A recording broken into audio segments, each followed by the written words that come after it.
Hey socialites, welcome back to my channel, and if you're new here, my name is Ariell. I create mainly beauty videos, fragrance, and lifestyle vlogs. So if that's the type of content you enjoy, I would love for you to come join the family by hitting the subscribe button. So in today's video, I'll be reviewing the latest, most exciting launch from Valentino, which is the Donna Born in Roma PIink PP parfum. This is the Rendez-vous version. It's a couple names for this. So this is the outer packaging, which is a cardboard box that does have these sort of faux studs on the outside, and this it's definitely a hot pink, electric hot pink packaging, which I think everybody was here for. And the actual bottle is this hot pink studded bottle that the other Donna Born in Romas have, but this one is the same hot pink like the outer packaging.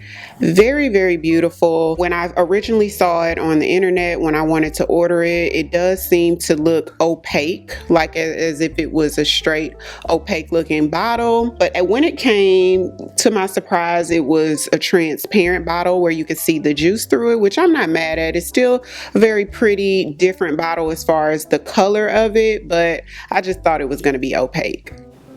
Now, per Fragrantica, which gives you a little bit more broken down information on the notes of fragrances, it does state that this is supposed to be a citrus vanillic powdery scent, which is sort of what I get. What I get from this fragrance is a boozy vanilla, almost if it was a bourbon vanilla, white florals, and clean. That's what I get from it just from smelling it straight out of the bottle. Let me refresh myself on the opening. So in the opening, it smells really clean and upbeat, fresh, and then as it starts to dissipate, I get a lot of that vanilla, which, like I said, seems to me a more boozier vanilla, and a ton of orange blossom, you guys. So the only notes listed for this fragrance is Calabrian mandarin, orange blossom, and bourbon vanilla. So it's supposed to be a simple fragrance, which to me, it's not a simple fragrance. It's a very beautiful fragrance, but if you want to compare it to the original Donna Born in Roma, it does seem simpler.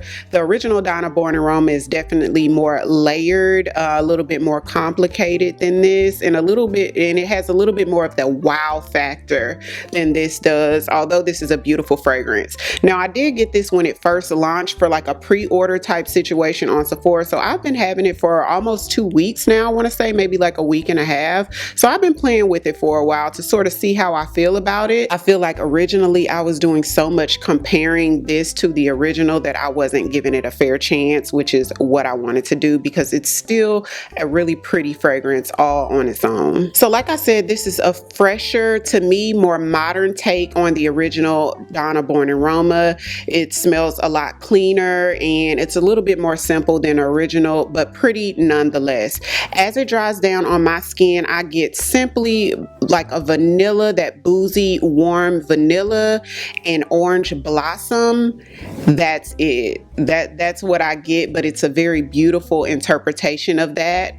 Originally, when I first smelled it, if you want to sort of put your mind in what this reminds you of, you do get the DNA from the original Donna Born in Romas, where you can tell, okay, this is part of the Donna Born in Roma family, just a fresher, more modern take on it. But almost immediately, I got Prada Paradox. So if any of you are familiar with Prada Paradox, y'all, this is, to me, it's almost exactly like Prada Paradox. Super, super, super similar. So pretty. I'm glad that I gave it a chance because I've had a few people ask me my thoughts on it because I did post the unboxing. If you guys haven't seen it, go ahead and check that short out. But really, really pretty all on its own. Just not as layered, complicated, and wowing as the original. When I say simple, don't think this is going to be just a straight vanilla or a straight orange blossom or something like that. It still has its complexities to it that makes it very beautiful. So I wouldn't classify this as a non non-offensive fragrance because it does have sort of intensities to it that may not be everybody's cup of tea, and it is sort of powerful. It doesn't project as madly as the original, but it does have a little bit more than moderate projection to it. On my skin, I got about 3 to 4 hours before it started wearing a lot closer to my skin, where I almost had to pick up my arm to smell it, but it still has somewhat of a presence where others can smell it on you. And overall, it never did completely fade off of the skin. I wore it a total about 8 hours or so, and if I lifted up my arm, I could still smell it the entire 8 hours. This is a sweet fragrance, so if you're somebody that's not into super sweet fragrances, you probably want to smell this first rather than blind buying it. It almost gives a marshmallowy sweet to it that sort of reminds me of Kilian's Love Don't Be Shy, especially with that orange blossom in there. It gives you the vibes of it, even though it's not the exact smell. It doesn't state that it's marshmallows in here, but you smell marshmallowy sweet. It's almost like a marshmallowy sweet orange blossom for sure. The first night that I had it on and I tested it out, Mr. came and sat on the sofa with an orange, and when he walked by with the orange, I immediately lifted my arm to smell it because that orange definitely was reminiscent of something that was in here. I didn't realize how much orange blossom smells like an actual orange, maybe like a aged orange or something like that. I often smell orange blossom in fragrances, and I know it to be orange blossom, but I don't get orange, if that makes any sense whatsoever. But when he walked by with that orange, I was like, okay, that's orange blossom right there. That orange, I was like, okay. So when it dries down on my skin, I get definite orange blossom, marshmallowy sweet vanilla. Y'all, it smells so good. For me, this is an ageless fragrance. I feel like the original Donna Born in Roma, and even the intense version, which I love both of those so much, but I feel like those can be a little bit more mature, especially the intense. Not like old lady at all, but definitely late 20s or 30s and up. This one to me is ageless because of the freshness of it, I think.